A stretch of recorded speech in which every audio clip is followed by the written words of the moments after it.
How to change Bluetooth name on Windows. Hello everyone, in this quick tutorial I'm going to be guiding you on how you can change the name of your Bluetooth on your PC. So the first thing that you want to do is, I'm just going to check my Bluetooth name right here. So I'm just going to go to settings and check my Bluetooth name. So you can see your current Bluetooth name right here, discoverable as this one right here. Now to change it, what you have to do is open your device management first. To do that, click Windows plus R to open your Run dialog box, and on your Run dialog box you're going to type in devmgmt.msc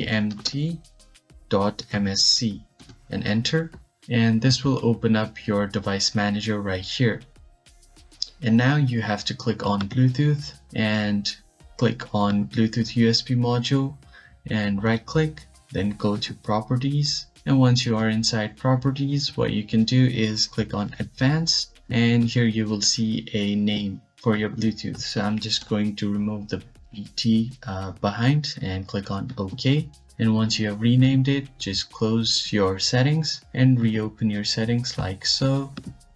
And as you can see, the BT now has been removed from discoverable as the name. So that's how you rename your Bluetooth. If you found the video helpful, please hit the like button and subscribe to the channel.